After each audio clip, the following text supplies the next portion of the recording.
Welcome to the Business of Apparel podcast. This is the place to learn how to start and scale your own apparel brand and fill it with loyal customers for years to come. I'm your host, Rachel Erickson, owner and CEO of Unmarked Street, and I can't wait to share this episode with you.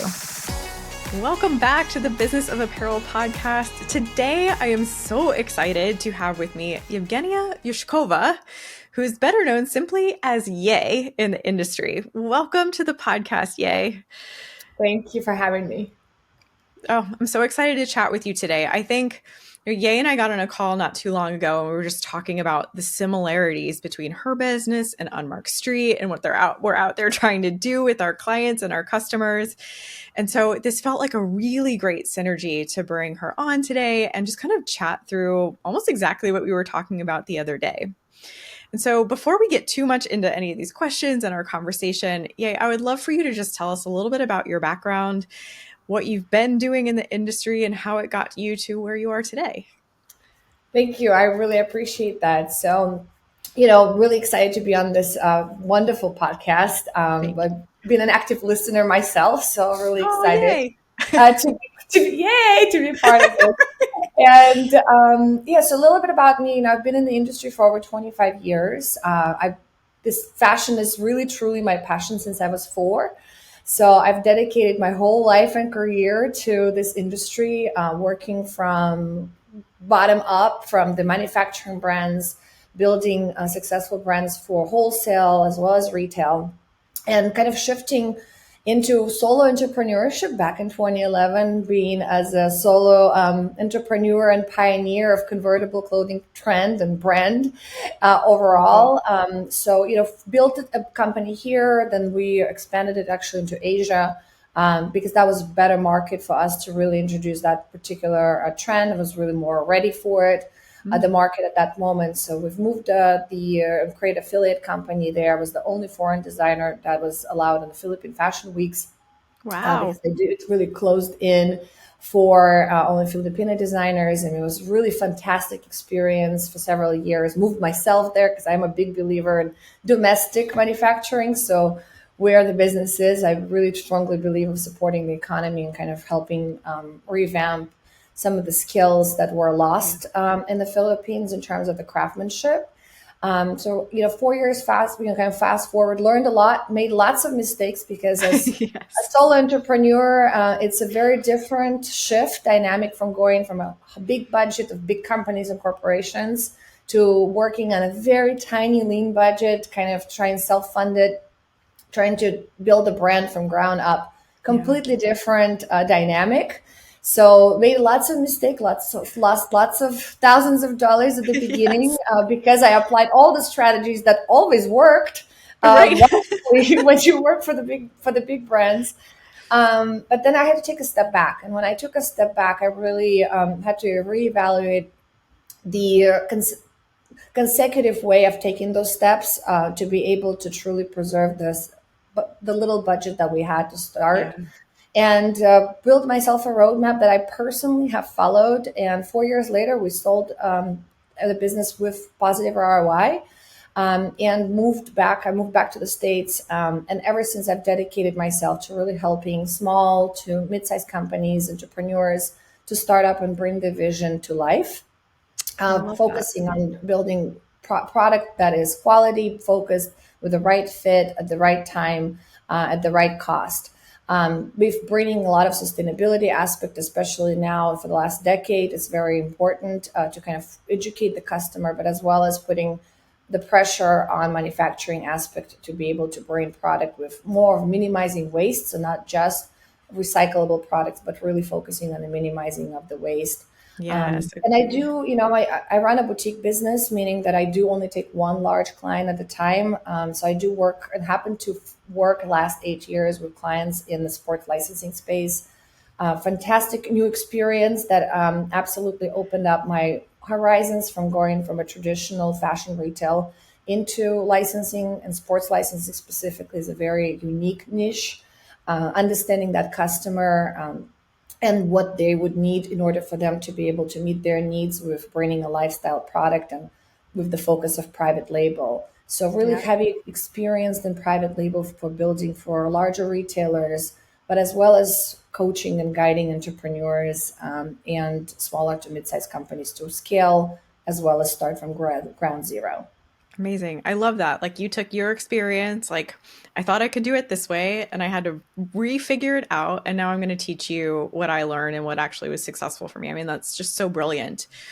And I think one thing that we really connected on and one thing that I first want to jump into talking about is almost exactly that. Like even on your website, you like to emphasize how it's so much more important to be proactive instead of being reactive when you're building an apparel brand. So I love to talk about just how helpful it is to have a set process instead of like running around putting out fires all day every day, which I think so many brands do. You're absolutely right. And, I couldn't agree with you more. And when it comes to building an apparel brand, being a proactive is absolutely essential. Instead of constantly putting out fires, having a set process in place will allow us to anticipate challenges, right, and address them before that they come into the major issues. We tend to, especially as brands do scale, we tend to do a patchwork and we try to address what the immediate need is without hardly ever taking a step back and actually looking at your holistic process from end to end. Yeah. Because any patch that you're putting in at any aspect or phase of your business is going to, at the end, affect either slow down or create delays of your overall process if there are automations are not put in place, if the systems are not implemented to make sure that there's a seamless transition from one to one. And a lot of times what we see is that a lot of the work is just gets redone in different Yeah. stages because that process was never thought from end to end. It sets a foundation for everything that we do. I always say we run at 100 miles an hour and we do, we overwhelm our teams, Yeah. we overwhelm our resources, but we don't really ever have the time to stop and take a step back. And so I think that's what really makes us really unique in that sense. I am Lean Six Sigma Black Belt certified, and that really encouraged me to learn and help to adapt that into our apparel industry, which surprisingly not a lot of companies are following that within the apparel industry. It's more common in other industries, Yep. automotive industries, as well as pharmaceuticals and so forth. But when it comes to apparel, we still, for some reason, running our businesses like mom and pop shops. Yeah. And there's nothing wrong with that. But the issue is that it's very hard to scale and it's very hard to then become profitable at the bottom line because we're not optimized on the back end. And Yeah. so typically we usually try to look at in terms of being a proactive is to at bare minimum, if you when you have a fire, before you actually going to start putting it out, is to take a step back and ask yourself at least five whys. Why is this happening to me? I And love once that you have a practice. great It's one of my answer, you ask favorites. yourself Yeah. again, well, why is that happening to me? Until you truly get to the bottom of the root cause of what's potentially causing these fires and eliminating that so that you are able to then proactively see the results versus it just seeing a small result in the immediate, once we pour the water over the fire, and next thing we know, it appears again, and sometimes it appears in much more grander scale. And then Yeah. that's when we see that businesses are no longer able to keep up and they start to fail or they're becoming not profitable or productive. Yeah, absolutely. So, real quick, just to kind of for the audience, she mentioned Six Sigma, and Six Sigma is like a very elite project management certification that you can get. And so we say like if you're a Six Sigma certified, you have your black belt in it. And so it's kind of similar, like it kind of goes hand in hand with the PMP certification that I've been talking about a lot that I have. And so having these processes that are actually formal and being run by somebody who understands true project management, it is really foreign in the apparel industry for some reason, just like you said, like so many other industries, like the tech industry relies on project management more than anybody else. But in the apparel industry, for some reason, we act like we've never even heard of it. And so I think working with consultants and agencies like Yay or like me, who can say, we know not just the apparel industry, we don't just have fashion backgrounds, but we can also help you put a process in place that is actually going to work for you because we understand this entirely other work level in the way of project management. So I just kind of wanted to throw that out there and just like really recognize how special that is that you're offering that. And then my follow-up question for you is, so when you work with your clients and they ask 5 whys and you go all the way back to that, like do you have a couple of like really common reasons that people are running into issues, or what are some of the root causes that you're seeing the most? Absolutely. That's a phenomenal question. And I'd love to kind of really start at giving you a couple of recent examples. Without obviously calling any names because we want to make sure that we keep the privacy of the Of clients course, that yes. we work with. But one of the aspects is, and a common mistake is what we're hearing: delays.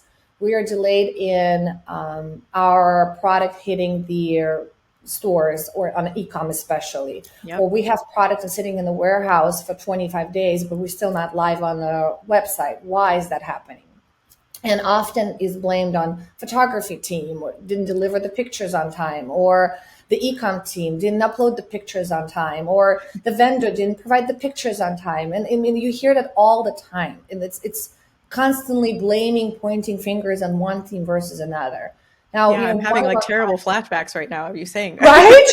There you go. And it's really, really close to heart, especially now that we are so much in the direct to consumer e-commerce space. And I think it's really important to kind of think through to that, especially for the companies who do have multiple teams who are having a touch point in order for this to happen, right? This magic to happen.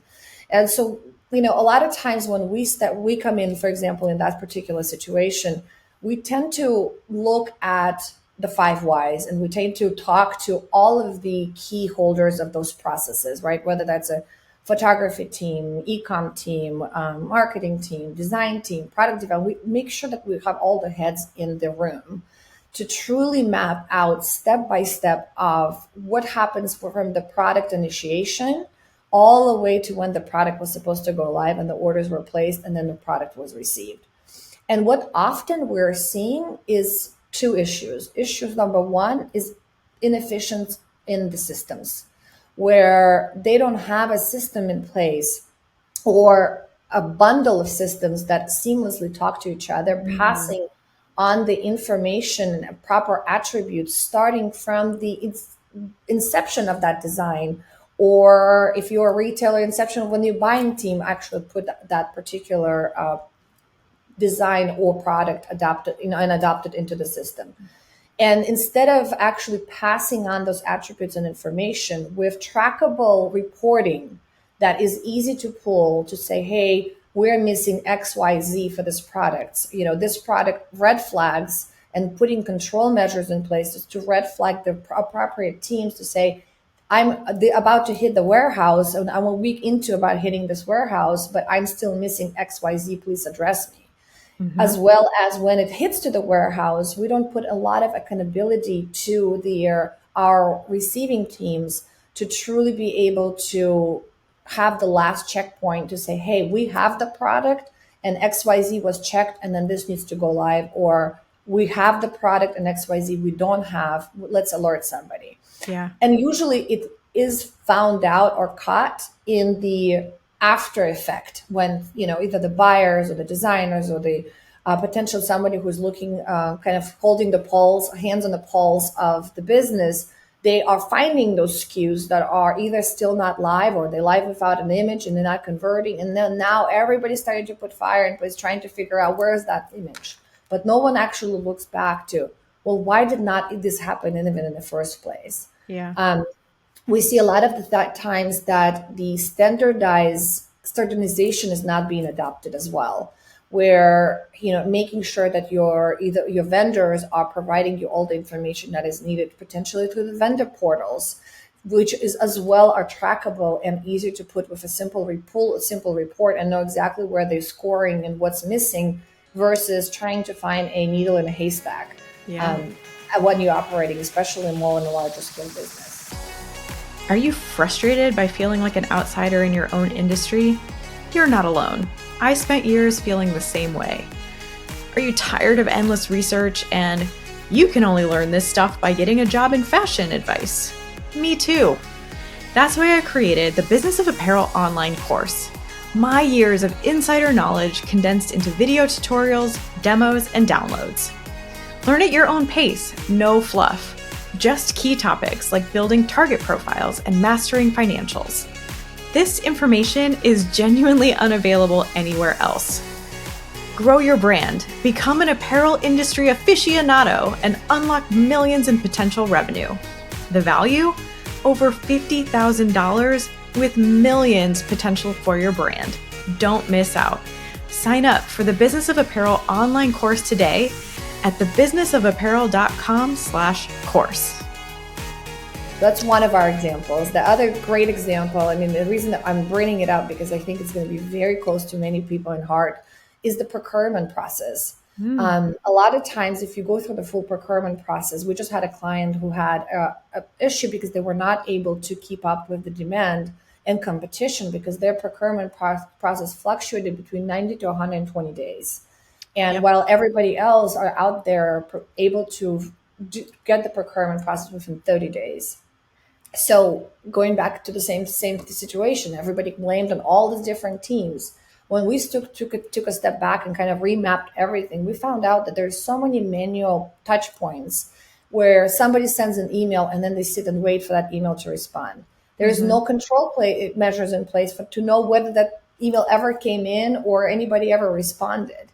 And so looking at all of their systems, that homegrown systems that have been patched up over the years, we've realized that there was no seamless communication of where it could be automated, where it actually red flags appropriate people that, hey, this information has not been received. This particular testing has not been completed. So that is why we're not able to complete the procurement process and so forth. So when we actually mapped out all of the process and analyzed it, we found there was about 40% of steps that are currently we're taking that were pure waste. They were just either sitting and waiting or passing it on manually or retyping the information from one end to the other. By implementing the depository of database, implementing the vendor portals, by implementing several systems that seamlessly talk to each other, we were able to get that procurement process to actually under 30 days for them in a short period of time. So just to give you as an example of when companies think that XYZ happens because of this, but when you're actually taking a step back, in reality, it's happening a completely different reason. Yeah, that's so interesting.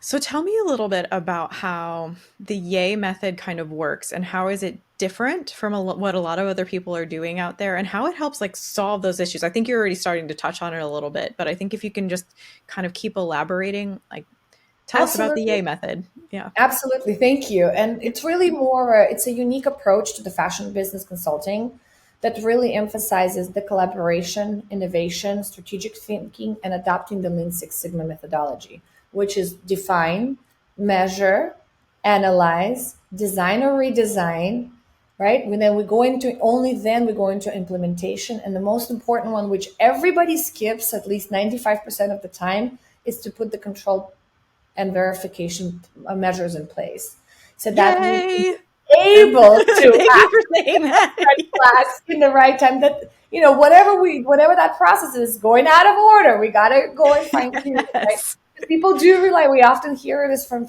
management, well, we've done this and we've trained our people, well, they should know how to do this, but they forget that people are human and people change and people rotate. And yes, that one person who got the initial training, the secondary person probably just read the SOP and maybe didn't fully understand it. Right. So the fact that they don't have the understanding of what is truly happening to their business and their processes at all times is having the issues that they later on have to put out fires versus just having the control measures in place and proactively addressing anytime it goes out of the control. And so that's kind of what sets us apart, and that we are bringing that methodology. The secondary part that I think what sets us truly apart is that we do look at the end-to-end business. Whether you're going to come to us and say, hey, I just need you to create a high-performing assortment for us, or you're going to come and say, I just need to create a supply chain, we're always going to take you back to look at your full-blown business from end to end. The reason is because whatever we create, whatever we do, it needs to make sure that it seamlessly integrates into your existing processes and that it will work in a scalable way, whether that's from the design or whether that's from product development or whether that's from fulfillment. it doesn't matter. You Yeah. still Yeah. has to be part of in a certain energy of the whole end-to-end process. And I think Uh, that's what really sets us apart, that we do have a design hat on, but as just kind of like a creative hat on, as well as from truly the operational hat on and experience to help to really merge and bring that together. And that's when we see the profitability growth, because a yes. lot of times businesses focus, and we see you'll know that will be close to your heart as well. People can come in and say, well, we want to be more profitable, so we need better product margins, we need to be able to great get suppliers who can give us product at a better cost. We maybe have to raise retails, but no one actually sits there and thinks about how much money are they bleeding on the operational side. And Yes. so even though you're coming in super profitable on the product side, if you don't have the operations all optimized and with the best automations possible for that particular size of the business, at the end of the day, you're not going to come out profitable. And that's why I Right. think it's important to have that constant communication, collaborative thinking between both sides of the business, creative and operational. Yeah, and it's so rare, I think, to find people in the industry who have both of that, right? Like who Correct. are really great and passionate about the creative side, but also have an understanding of the operations side. Because usually that's like even two totally different sides of the brain. And so 100%. finding people who can do both is usually really rare. So I think that that's super special that you're bringing that to the market. Thank you. Thank you. And I think another synergy that you and I have, which is just, I think, so lovely as we're kind of like learning from each other and starting to figure out how to collaborate, is that you are also just starting to launch some new online courses. So I would love for you to talk about like what you're teaching in there and what you hope to bring to the table and through these courses. Thank you for asking that. That's really, it's been my baby for the last Yeah. year to really build it all together. And it's truly more for the program is designed for fashion entrepreneurs who are already taken some steps, proactive steps to create their business and potentially maybe not converting or want to grow their business and not seeing the best way to do this, or the people who are just coming into the industry, who Yeah. have that dream to be able to bring their vision of a certain product to life and build a strong foundation for their future business and potential business in fashion.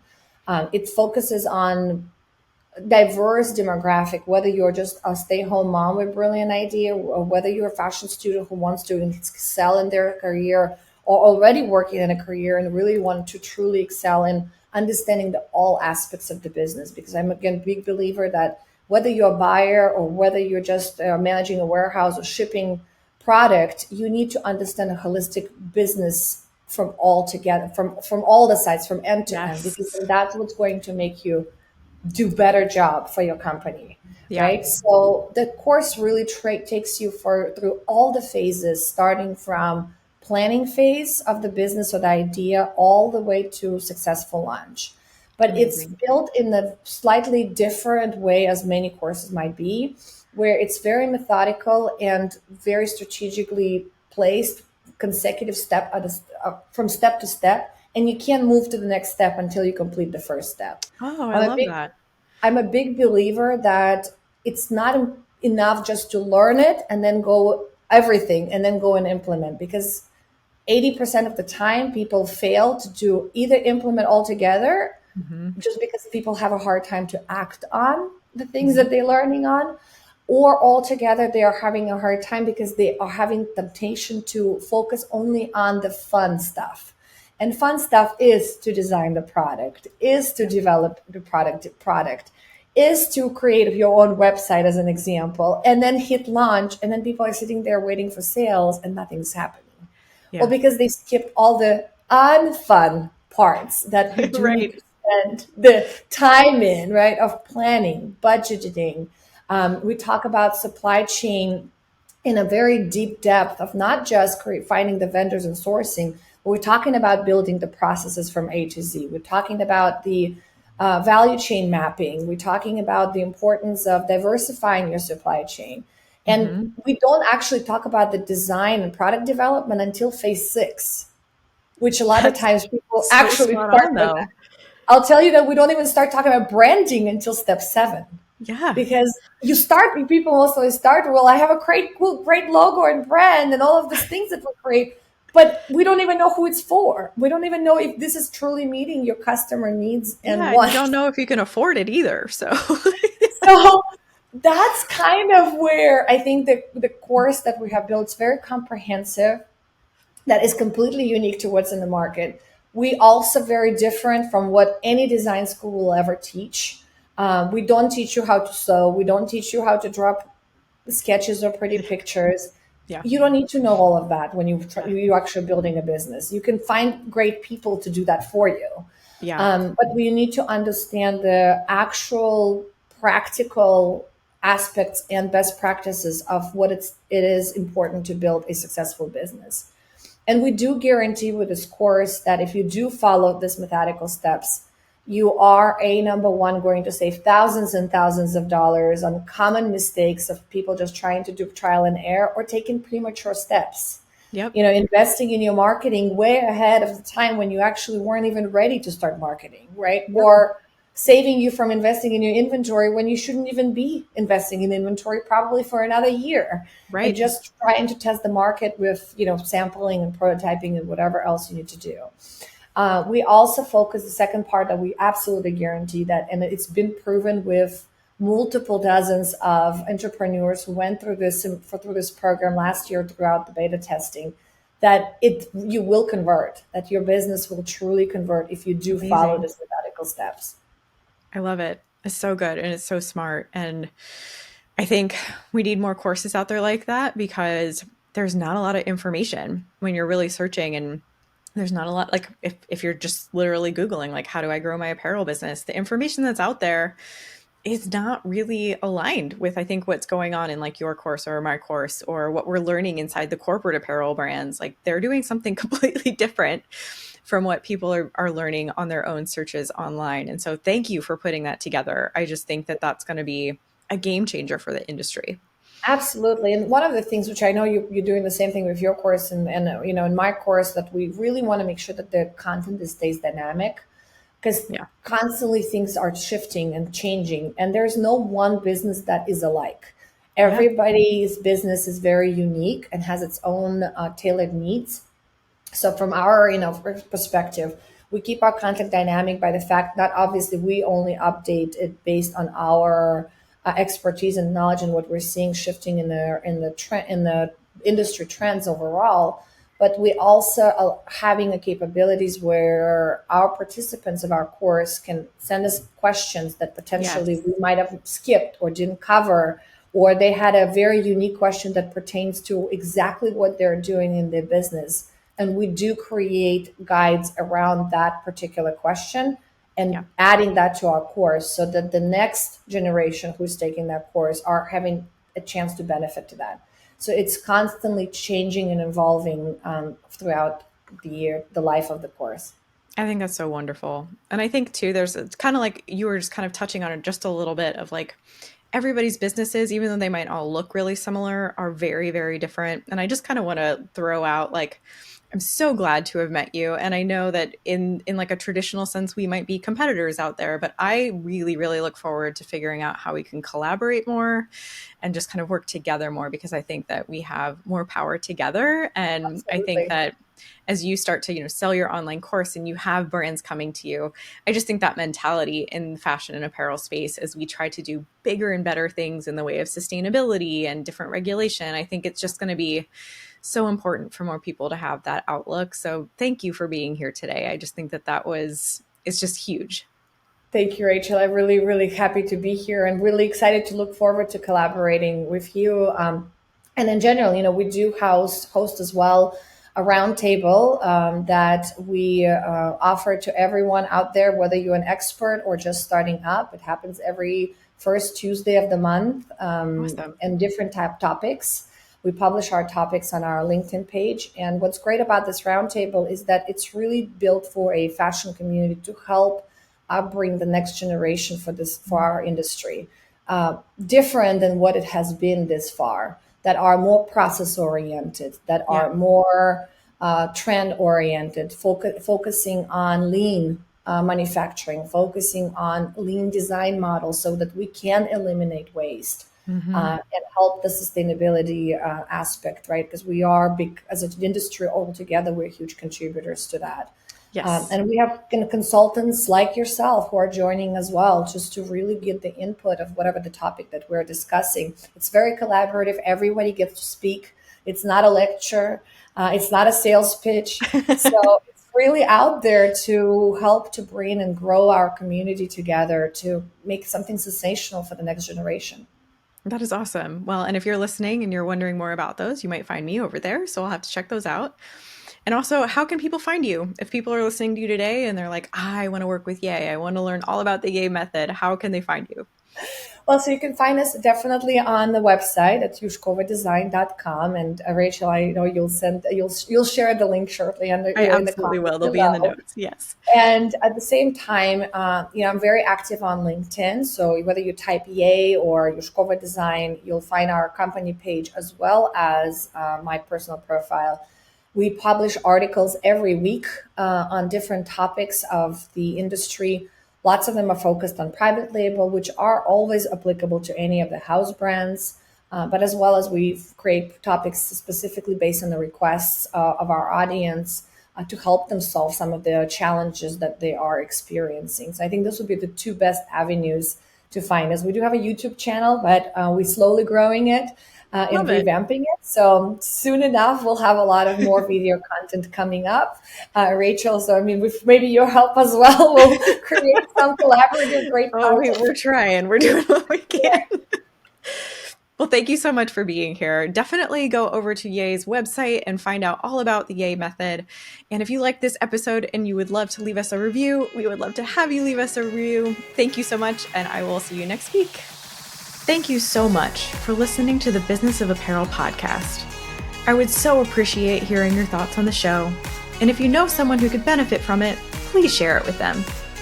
My biggest desire is to help other apparel professionals understand the nuances of our industry so we can all work toward making better product for a better world. If you would like to connect further, I'd love to invite you to send me a message through my website, thebusinessofapparel.com, where I do weekly trainings through my YouTube video channel, a weekly newsletter, blog articles, and so many more resources to help you start and scale a profitable apparel brand. This podcast is produced by Box 7 Media, who I cannot speak highly enough of. If you're looking to start your own podcast, you can reach out to Jeremy at Box 7 Media on LinkedIn anytime.